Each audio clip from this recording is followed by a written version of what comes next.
lidi, dneska jsem si koupila takovýhle krásný růžový fizzy drink.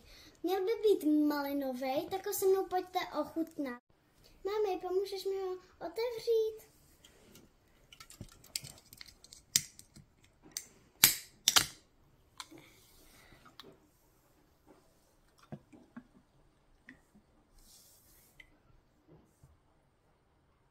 Voní to jako malina, takže to malina určitě bude. Je to dobrý. Dávám tomu tak 10 hvězdiček z 10. Mami, chceš ho ochutnat?